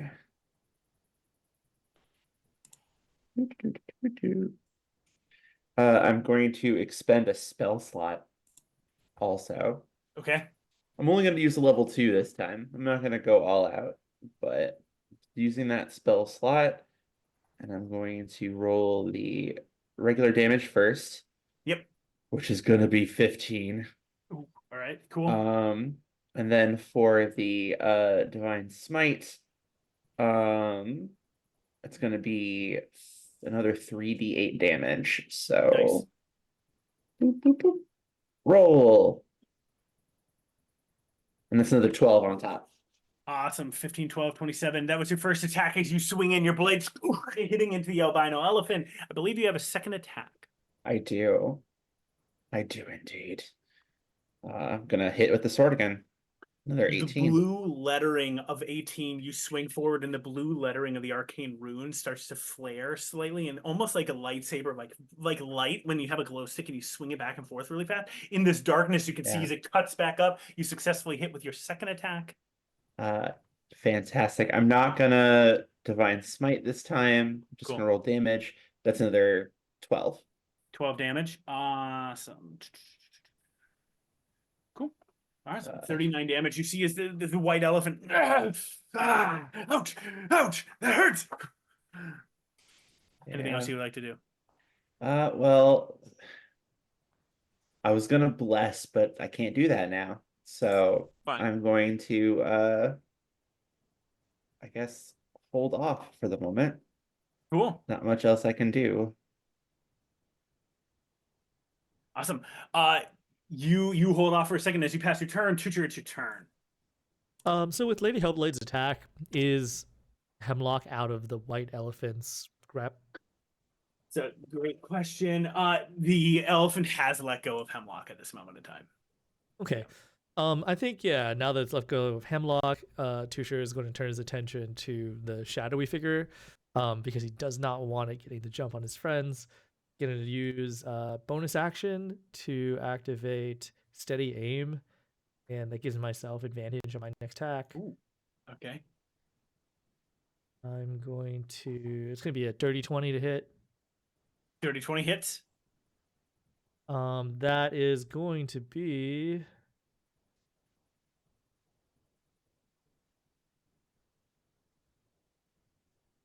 21 damage for the first hit. 21 damage. Wow. All right, cool. Ooh, you throw as you throw your weapon right and swings it, and you're throwing weapons, right? Yep.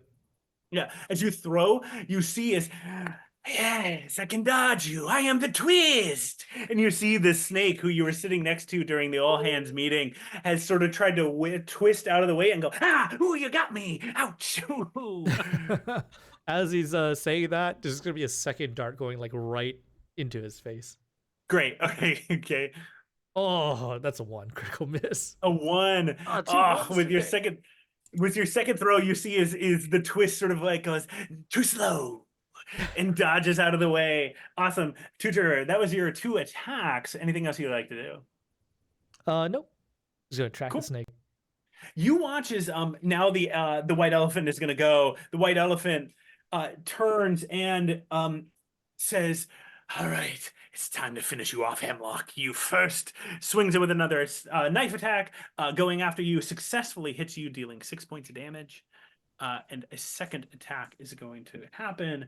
And you're noticing that as the elephant is kind of looking at this, the elephant has seen that the dagger is not really doing anything, goes, clever girl.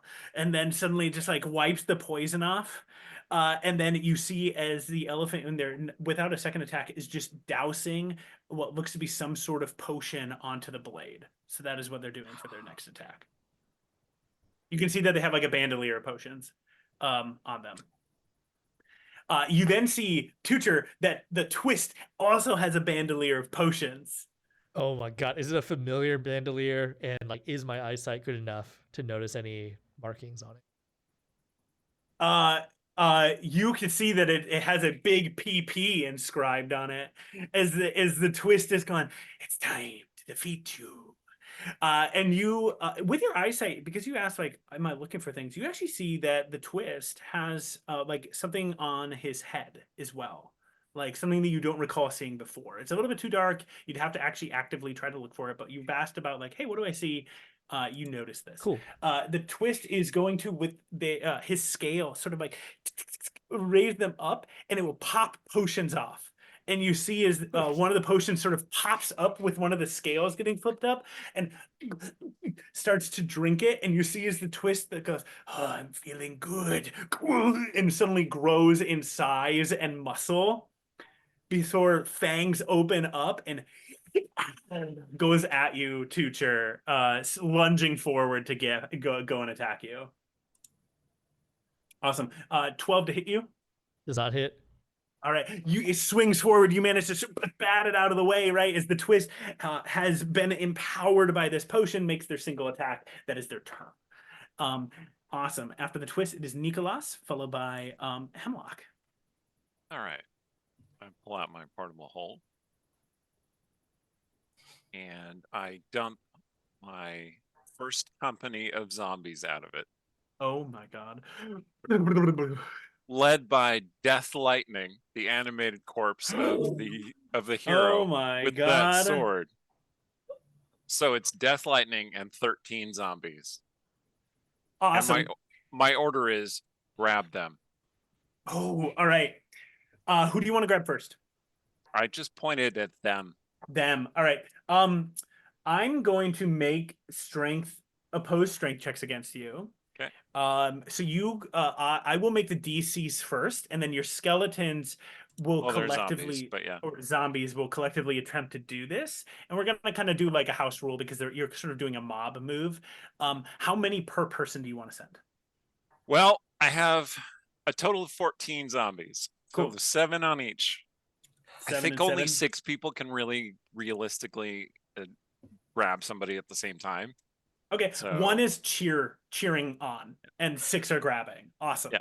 All right, I'm gonna make the DCs for a second. Cool. We'll do the white elephant first. The white elephant's DC is going to be 12. You will make your single check. I'm gonna have you make a single check, but you're gonna give with each additional skeleton, it's a +1. So it's 1 check plus 5. Okay. I can do this. All right, so what I'm going to do is I'm going to roll their strength, which is not really that great, but plus with a +5 bonus. Okay, so strength +1 is 8, and then +5 is 13. 13.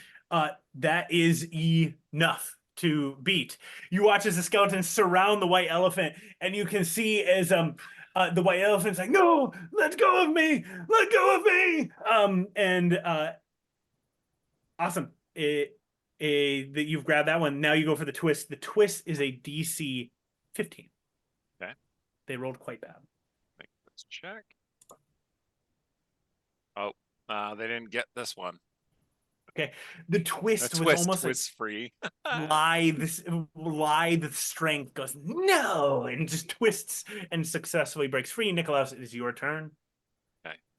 Well, that was my action, was to direct them, so. Got it. Yeah, awesome.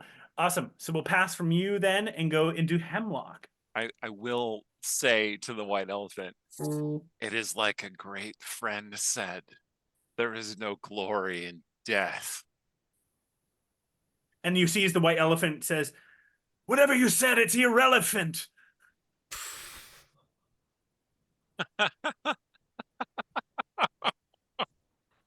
Oh Okay. boy.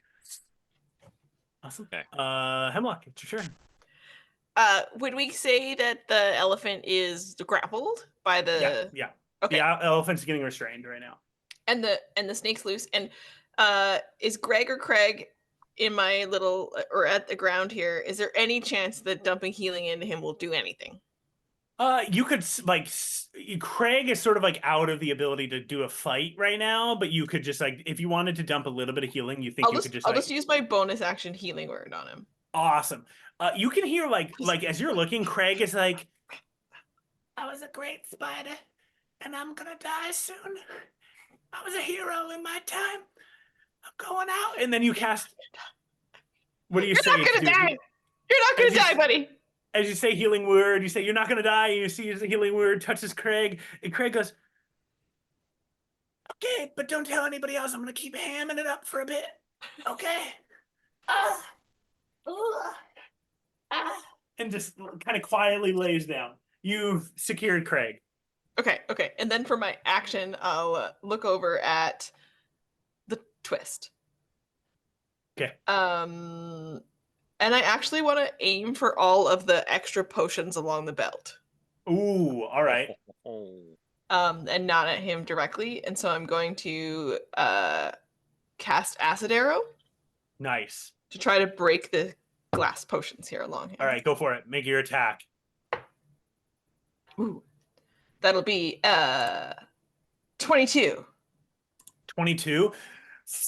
You shoot your acid arrow. The twist, you can see it tries to move slightly out of the way, fails miserably, and your acid arrow severs the bandolier, and you see as a couple of potions shatter in the process and then fall and break across the ground. And the twist goes, "No, my potion!" Ha!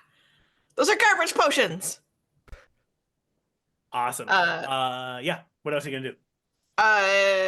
So I'll assume that all of the damage goes to destroying all of that stuff. And then I want to move to go over to the Sphinxes. Is there anything that I can do to help them? They are dead. Oh no! Looking at them, you perceive, just briefly, like really quick assessing this, right? That they look like they've been killed by some like wickedly large blade. It was not like a bunch of attacks killed them. It was like single strikes that left these massive gouges, killed them. And I'll just quickly go to Nicholas. I'm like, Nicholas, they weren't killed by the finger of death. It's a blade. Awesome. And then that'll be, I won't use any more movement. I'll just stay where they are. Okay, cool. That weighed 220 pounds. As you say those words, right? You hear as you're kind of making all this ruckus and noise, you hear as a door gets opened for a second. And then the door gets kicked open and you see Aspen, Clambroth, and Carter come bursting out. You see Carter has a little hand crossbow and goes, shoots it, taking aim at the twist. The twist goes, out. And then Lady Aspen Clambroth turns and you see snaps her fingers, and I'm going to have one of you make a saving throw against me as Aspen. And you're making the saving throw on behalf of the twist in this moment in time. So I need one of you to make a DC 17 saving throw, wisdom. I'll roll this d20 here. I rolled a 12. A 12. All right, awesome. How wise is the twist? The twist fail. Oh, sorry, charisma. Yeah, so charisma. So the twist fails the check. Yeah. 12. Oh no, I'm sorry. You watch as the twist attempts to succeeds in the check, has a +6 to charisma saving throws. What? The twist is surprisingly likable. Yeah, what a powerful personality. What a twist! Awesome. And Aspen Clambroth just goes, "Dang it, we have to take them out. They're being controlled." Superb. That was the end of the round, Lady Hellblade. All right. I think for this round, Lady Hellblade is going to bring her sword up like this. Yeah. And I think the markings on it are going to flare blue as she casts Bless on the other 3 members of the party. Okay. Oh, hell yeah. Thank you. And I'd like to think that some of that blue glow, just a little bit, and some of the patterns on the blade remains. As you watch, you see as the first set of the sentence, "I call to thee," starts to swirl, and you can see as that blue aura, almost like a small spectral figures, wash forward out of you and out of the blade for a second, touching each of your comrades. They each get blessed, and then the figures return, and you see that instead of text saying "I call to thee," you see instead that the text shifts into an image as a singular figure of knightly heroism sort of stands raising blade, and aura seeps out across allies nearby. Okay, that was your action to trigger that effect. Mm-hmm. Awesome. I'm going to then let's see.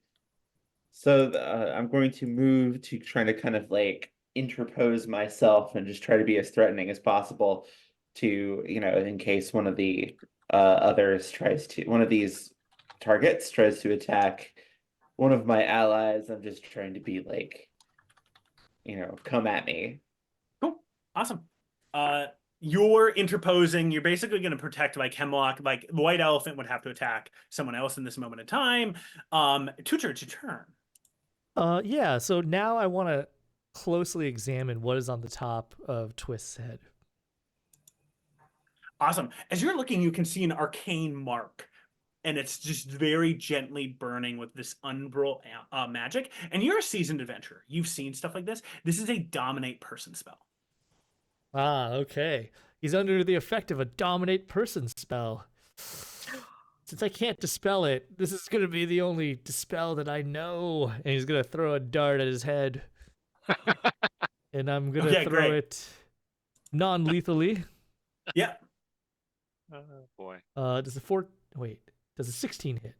16 successfully hits. Nice. And is he within 5 feet of any of my allies? At this moment in time, we can assume that he is. Yeah. So that is going to be 20 points of damage for the first hit. Good God. And if that didn't work, he's going to try to throw another non-lethal dagger. You watch. Yeah. Thanks for checking out about that. Right. As you throw the dagger, you see as it hits the twist, and the twist goes, my head. And then you see is that for just a moment, the spell sort of quavers. And you think what's happening is that every time you do damage, the twist is attempting to break free. And hasn't been able to yet. Hit him in the head until they are able to resist the evil spell. That is going to be a 22 to hit. Buddy. Awesome. Okay. With this second attack, how much damage do you do? That is going to be 7. 7 points of damage. Awesome. You do not kill the twist as your blade hits knock the twist unconscious, right? In your non-lethal attacks. But the blade hits, and suddenly the twist goes, I remember who I am. I am so cool and slithery. And suddenly the rune breaks, and the twist goes, thank you. It's been terrible. Wait. I hand him a good berry. You see as the twist then locks eyes with you, Nicholas, and goes, wait a minute. Hail and well met. You are free. Nobody drinks the perfect potions. They're made of people. Be careful. Be careful. Yes. I didn't retract my command from the zombies to keep grabbing them. So. They all pile. The twist is just shouting and getting piled on, right? It's just taken out at this moment in time. Awesome, Tusher. You've done that. It is the white elephant's turn. You see the white elephant turning is it's being grappled, so attempts to break free, fails miserably. Nat 1. The white elephant shouts, I will defeat you all. I will be heard. Pun intended. And awesome. It is going to then be Nikolaus's turn. Incapacitate. I point at the elephant. Awesome. I'm going to make a couple of checks. So this is the zombies attacking him until he I'm basically making some checks here to just see if you at some point, Nikolaus, in the horde of zombie attacks, because there are 5 attacks and I get 5 checks, I had on my 3rd check succeeded in breaking the save. Nikolaus, you see that the rune breaks. Do you wish to continue the command? No. Release him. Yeah. The white elephant lays there, breathless, after being just pummeled by skeletons. And you end combat. You all stand there yet again, and Aspen goes, "What took you long enough? Where were you?" Being delayed by a certain preventative spell. Shoot. I was the one that recommended those. They almost Zombies killed the parade spider. rest, and they all go.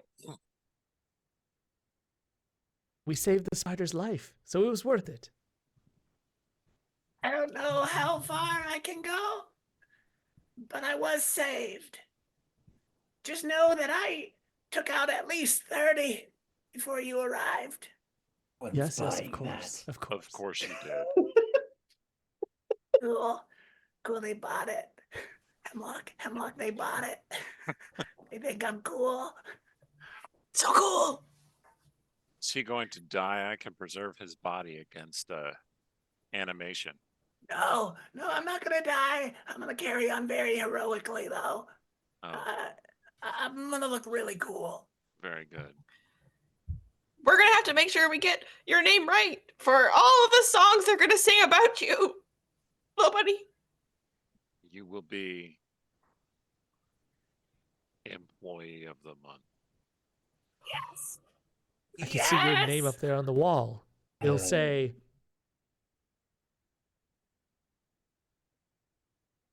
Can we hurry this along? You can do The it, Tutu. spider. Hold on, I'm not gonna. Don't ruin this. your name. Yeah. Craig Jr. You did it. Yeah, Craig Jr. See, I totally remembered you.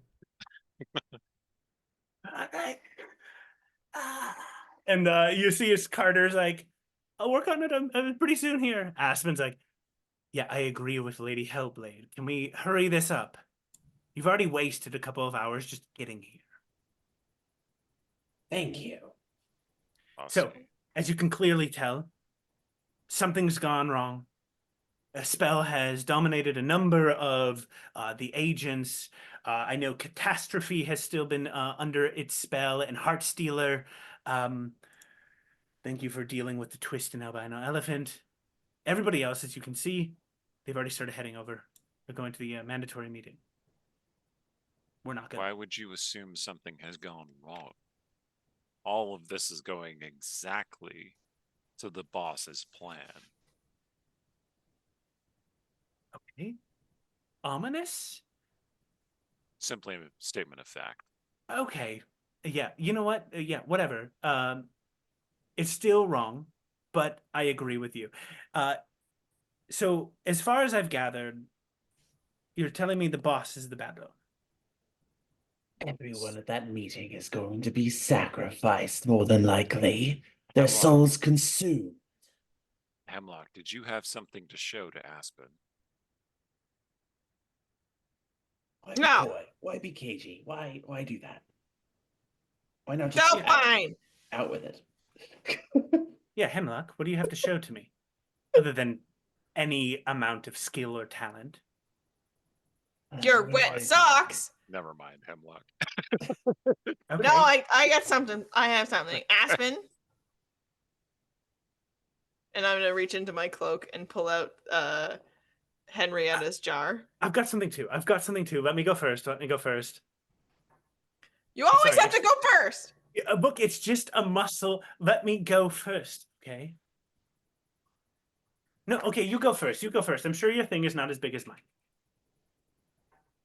And I pull out the jar, and I kind of like across the floor to come up to her, and I'm just like, listen, I know we're rivals, and I know that you're the better potion master, and I know that you've been up to stuff here, probably trying to do the right thing. Well, I don't know. Well, you know, the business. Shut up. Listen, whatever Galahad has been doing, he's collecting souls, and one of them was here. Just take it. You gave me a pot. Great. Turns it, immediately weeping. Just tears, faucet just pouring down the face in this moment of time. I'm really sorry, but if the body's around still, we smashed one. You can bring him back. You could bring her back, but if she's not, you could also help us make this right. You watch as she quickly tucks the jar away, falls to both knees, and embraces you in a hug. I'm so wet and smelly. Have you been rooting around in shit recently? Yeah. Look, no, it's not a problem. No, Hemlock, look, it's a muscle. It's insecurity that I always go after you. I think you're so incredible. I think I have the business savvy. I mean, obviously, I can make an empire anytime I wanted to, but you have the ability to make potions, and I just know how to market them. And I thought this merger was going to be good, and now that I've learned that I'm just working for the villains, the real villain, Hemlock, thank you. Whoa, calm down. I mean, like, getting all mushy here, and I'm just trying to like unpry her arms. No, you're sticking with me for a minute. Okay, no. Well, Oh, you're just so slippery. God, you're so good at getting it out. Yes, well, this is very touching, but I think we have a limited timetable here. Yes. I'm forever in your debt. All right, I wasn't gonna necessarily tell you this because I do somewhat believe in out with the old, in with the new, and I've been a little ambivalent exactly what was going on, but Potion Paradise, we made a merger with Galahad Industries at HQ, right? Primarily is just a money grab. We saw an opportunity to just give away potions, and I was the one who led the merger. William Blakely E Galahad, he asked for the potions to be created to be pretty specific at this point in time. They were really high costing. He was willing to foot the bill. So we at Perfect Potion just decided to make them. They're imbued with some sort of necromancy, something along those lines. Blakely informed us there was some unique spell that was just in preparation to sort of empower us, keep us going. And you didn't think to question this? No, the money was so high. It was one of those situations where you sit across the table and they slide the card to you and you don't ask questions anymore, right? It was insanely high. I'm starting to get the impression that everyone here just kind of deserves what's happening to them. Honestly, this is... Okay, well, that's... Just reach up and I pat Lady Hellblade on the shoulder, like... Anyway, I'll take that as a beat, right? I've been a pretty mean person for a long time. And Percy the pony, rest his soul, if he were here, he'd probably be able to frame this in a lot better of a way. Well, but Percy, she'll look at the others. Did we... Look, we don't have time for this. Go? Here's what's important. Everybody's gathering in the town square. Blakely has imbued the clock tower to be able to cast spells upon his whim. He's also got a new goon with him, somebody who's starting to replace me, and I'm not happy about it. If you can kill some big meathead who benches 220 named Phineas or something like that, just do it, okay? Frederick. Oh yeah, that is his name. He said it like 40 times. It's hard to forget when he says it like 40 times. Okay, really? Rude. Because I thought his name was Piss Boy. Anyway, so the clock tower is imbued with magic. Everybody's showing up in the town square. He has Frederick with him, and I think there's stuff going on down in the sewers. They've been moving a lot of shipment down there. I know that William Blakely is going to try to have everybody cheers and drink their potion in preparation for hunting Nikolaus. Okay? I wish you luck. So he's going to sacrifice all of our colleagues on potions that you brewed for him. Okay, that doesn't make me look good at all. So how are you going to help us? I owe you something. I was just going to say, yeah, this information was enough and just kind of call it a day, but I guess I owe you something. I can help one of you. I'm pretty powerful. and I can give a boon to someone that may help you in this future endeavor. I look to the others. I mean, it seems like Hemlock would be the natural choice here. I agree. Agree. Really? Yeah. I vote Lady Hellblade. I have absolute faith in Lady Hellblade. I've completely changed my mind. It's all Lady Hellblade. I'm just saying, if like anyone's gonna be likely to be most into the action, That is a logical choice. I suppose I can agree to that.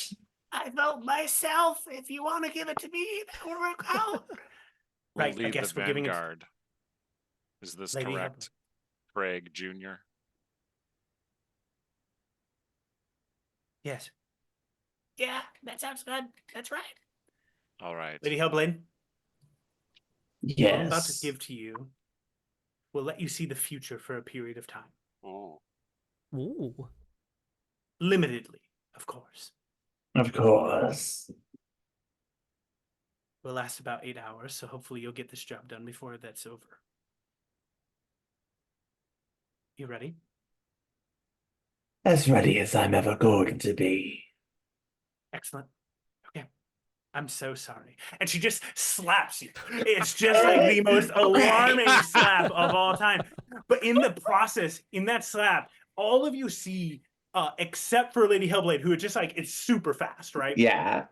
But everyone else, for just a second, you see this arcane magic, and it's almost as if for the rest of you, it's slowed down for a moment. As Lady Hellblade, you're seeing it like lightning fast hit you as the slap is coming slowly. And Lady Hellblade, you watch as like, then you see as the hand, Aspen's hand starts to sort of pull backwards and blur. And you're realizing that she'd actually cast the spell. And what you're seeing is the future of that slap coming. You may choose now, Lady Hellblade, to dodge the slap if you would like. Yeah, I'm gonna do that. Almost like as time and past and future begin to merge, all of you think the slap is like going slowly. It's actually Lady Hellblade moving faster before the movement, the actually action even occurs, as Aspen uses her singular 9th level spell that she's been accumulating for some time and casts foresight on you. You may see the future for a limited period of time, and you cannot be surprised, and has advantage in all checks, basically. And anything that attacks you has disadvantage. Oh, wow. Nice. Amazing. Okay. Just for a second. Who else had the potion fairy lady? Is a 17th level spellcaster. Who else had that on their bingo card? Anybody? And a chronomancer at that. Amazing. Also, hopefully, at this point, the Lady Hellblade doesn't choose to betray everyone, because that's gonna be bad. As Lady Hellblade steps backwards, right, you dodge the slap, and Aspen goes, "Oh, good, it worked, perfect. That slap was really just a test." Right. Good luck. We'll stay here. Any agent that comes back this way, Carter and I will delay. We'll prevent them from getting to you. And me too. Right, and Craig as well. Hey, don't tell anybody that I was the mastermind apparently behind a chunk of this. Oh, you're gonna tell them yourself. Okay, we'll figure that out in the future. And all of this money that you have, And we're gonna figure that out too. I'm sure we can reach an agreement. Outlook not good. I'm going to tell you right now, I think you all have a brilliantly branding mind. Perfect Potions are people. Masterclass. I just have to say. Okay, good luck. Thank you. Yeah. If you'd like to discuss how to incorporate people into your potions for the next round. Niklaus. Yeah, all right, let's go. Let's go. Everybody shuffles off. Awesome. Superb. You begin to travel over towards town square. You think that it does take a little while for you to get over there, and as you're going, you eventually hear gong, gong. You hear that as it strikes 6. You hear the half-hour clock strike. As we walk over, I'm gonna make 10 good berries and then hand them out to people that have been damaged. I assume hemlock, but anybody else? Mostly hemlock. Yeah. So each one heals 4. How many do you need? I need 9. Okay. Hands you 9, keeps 1 for later. Cool. Eating like Awesome. 9 bricks of lembas bread. Just Mhm. Yeah. Racing through the streets, you hear again as you pass out these things. 6 o'clock has passed. As we hit, you hear the half-hour mark of the clock tower ring, and then this point, as you hear gong, you hear explosions occurring as well. Then you hear it gong as it takes about almost 2 hours to get over to town square from where you were. Ooh. Ooh. Were those heroic explosions? As you arrive, you don't know, but as you arrive on the scene, I'm going to ask you all a question. You've somewhat disguised yourselves, right? You're sort of staying incognito. As you're arriving, you're starting to see what appears to be people just starting to arrive and gather, and you hear people going, "Woo, yeah! All right, what a show! Keep it up!" What do you all? How do you want to arrive? Do you want to arrive like from a vantage point high above, arrive among the crowd? What's your movement here? I think say we Tusha would go. want to. Go ahead. I was gonna say, I'd say we go for like a decent vantage point, especially because like that'll give us an opportunity, I think, to prep a little bit. we want to infiltrate the crowd. Yeah, I think Tusher wants to infiltrate the crowd so that he can like steal people's drinks and just dump it onto the ground with sleight of Nice. hand. All right. So what I'm gonna do is I'm gonna cast seeming on us. Ooh. So that is going to make us look like.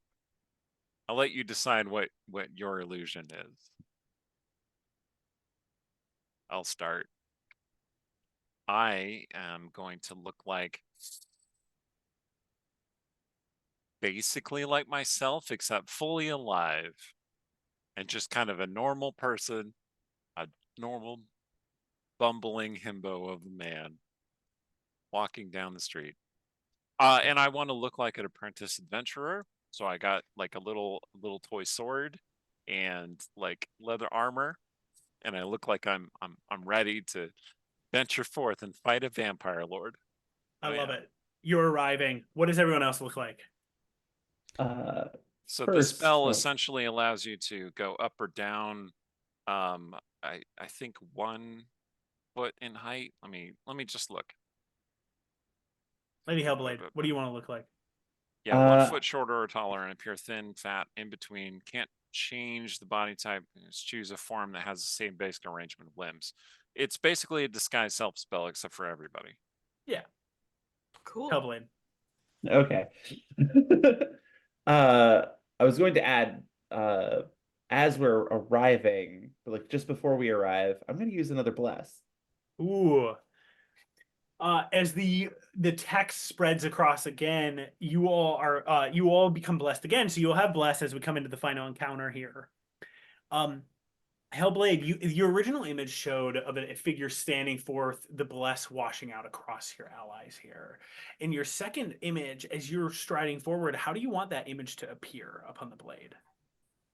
Ooh, that's a good question. I'm not sure. I got you. Okay. Yeah. As you stride forward, you can see that initially it was you and your ally standing alone getting the bless. In this second cast, you see as suddenly the image has moved forward slightly, and you can see as it is you as a singular vanguard, allies behind you, and a pool of some sort of unknown force. Little figures and heads charging towards you, blade held now in a pose ready to stab and defend and strike. As you step forward here. I think for the seeming, I'm going to go with because this amuses me immensely. She's basically just gone with a palette swap. So like instead of the big bulky like black armor, it's still bulky armor, but it's like more neutral, kind of steel toned. It's less spiky. Uh, she doesn't look quite as, you know, uh weird and goth, I'm sure. Yeah, Uh, nice. Did you go from Dark Knight to Paladin? Is that what you're saying? I mean, basically, this is basically Niklaus would actually recognize her like this. This is what she looked like prior to Perfect. falling. Perfect. Cool. Striding forward, you see your seeming occur. Tucher, what happens with your seeming? He's gonna swap identities with the hero who assumed his own. So was that like the Emerald Fury? Emerald Candle, yeah. Emerald Candle. Yep. Awesome. You are holding up a bullseye lantern as you stride forward, everything becoming emerald green, superb as you step forward, Tucher. Hemlock. The first thing I'm gonna do is I'm looking at the form that Lady Hellblade's taken, and I'm gonna root around in my little pockets, and I'm gonna pull out a seed, and I'm gonna use Druidcraft, and I'm gonna make a really beautiful blue flower that I think is the closest to the blue that nature can do that I've seen like on her blade, and I'm just kind of like up to her before the seeming fully takes place, and I'm gonna kind of tuck it in somewhere on her, and I'm gonna be like, I know all the calls we answer are for villains wanted, but I think it's heroes found. And I'm going to turn around, and as I stick away, it's going to stop being little platypus feet. And instead, it'll be a little gnome guy who just looks like some little gnome guy that you've never seen before. Okay. And he's gonna wander away. Before we move on, I want to point out one more thing. Seeming actually affects however many creatures I can see that I want to cast it on. So my zombies all look like normal living people. Red. Yep.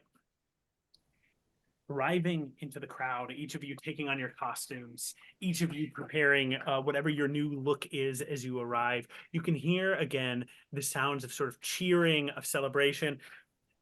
As you arrive, you see high above you a clock tower with a large sapphire gem mounted to the top of it. You can see what looks to be like a group of skeletons sitting up there, and the gem turns and it's like a giant spotlight. And it's shining in the center of town square. You can see that there's a raised stage. And you see that on this raised stage and all surrounding it are just tables upon tables of potions. Adventurers, heroes from all over have arrived at this place. You see that there's 100, maybe 150, 200, even more. This is not nearly every hero in the world, but this is many. And in the center of it all, you see a towering, hulking figure dressed all in like really thin and stretched leathers that like clearly did not keep up with the expansion of this person's body. And they lean on this colossal great sword that looks wickedly curved, an umbral dark sword, as they are just leaning there. And you recognize Frederick in this moment of time, leaning there. And Frederick just has this smile upon his face, and you can see almost like a little bit in this smile some froth just dripping down the side like a rabid dog. And then standing next to Frederick, you see the oldest man you've ever seen. The spotlight hitting the man. You hear the as you see William Blakely E Galahad going, Everyone, welcome to the meeting. We're about to start. Skoo, skoo, shooting little fireworks out into the air where the little explosions are happening. And as we get ready this evening, we will drink potions and prepare ourselves to hunt Nikolaus the villain. But first, we have some guests. All the way from Nikolaus's right hand. Some people have really outdone themselves in screwing up their disguises. And suddenly the spotlight turns, shifting. You see as it spins and washes over all of you. And then spins past you. Goes further into the crowd. And you see as the crowd starts to back away. And you see Lady of Steel, Emerald Candle, and Cloaked Marauder suddenly now isolated. Their costumes, again, are like a badly matte painted Dark Knight, what looks to be like cat ear wearing just sort of like hero, and Emerald Candle who's standing there with like lines like a puppet on her face. They rolled a 1, a 5, and an 11 on their disguise checks. No. As they're standing there, as William Blakely E Galahad turns and says, "These are the lieutenants of Nikolaus the Vampire. Let us prepare ourselves by defeating them first. And I'll start our ritual in the meantime." And you hear as every hero in the area goes, "Yeah!" Roll initiative. Oh, 16. 13. 17.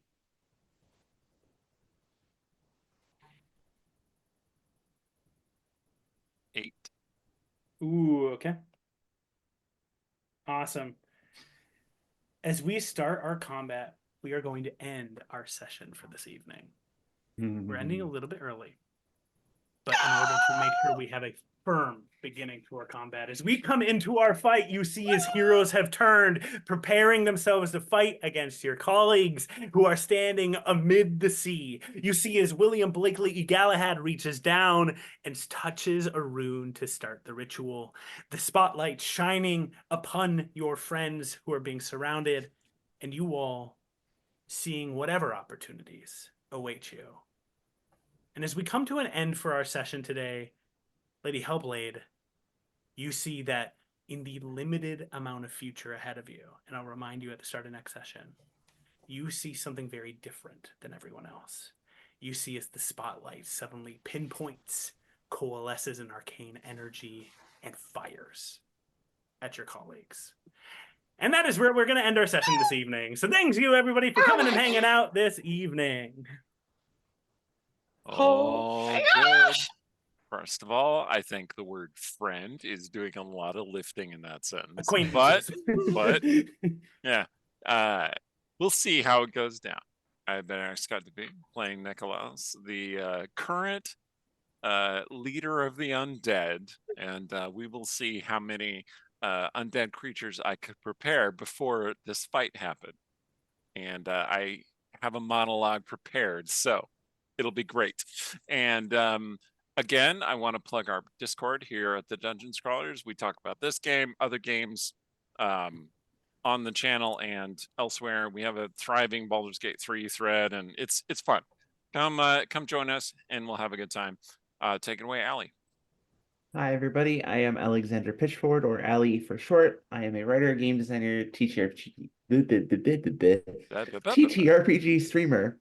And yeah, if you need to find me online, I am at Lexi Phoenix on Twitter. And if you want to check out some of my work, do check out my Patreon at patreon.com/Alexander Pitchford. Yo, what's up, everybody? This has been Yang Wang. I've been playing your life cleric slash rogue thief slash swarm keeper ranger. So I just want to piggyback and say that we have an event coming up called the PowerPoint Party. You know, if you know, then you know. But for those of you that don't, it is going to be a short event where we have a series of presenters who each have a topic of their choice that they want to just make a PowerPoint and share with people. And that's happening on our Discord on May 5th at 12 p.m. Pacific. So the 3 topics that we got lined up this time is number 1, Fortiver is teaching bookmaking basics. So they're going to teach you how to sew a book together, maybe sew a spine. It says, doing sewing of some sort to make this book, which is wow, I've never heard of that before. Neil is going to be talking about scientific color theory and color culture. That's really interesting. Like, for example, did you know that blue does not necessarily exist in the language of all cultures across the world?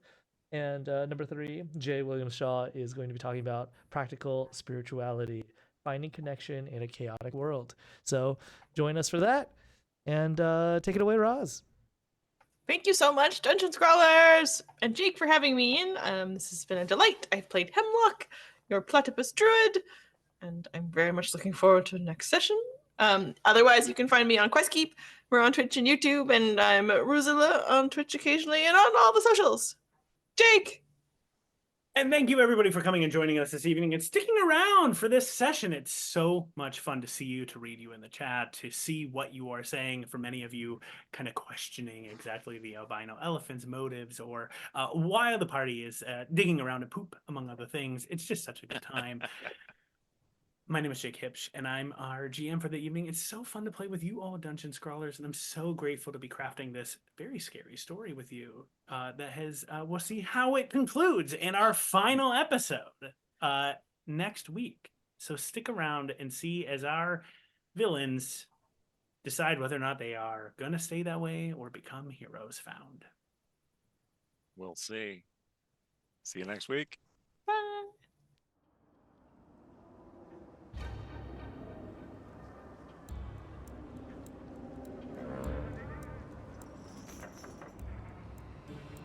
Thank you.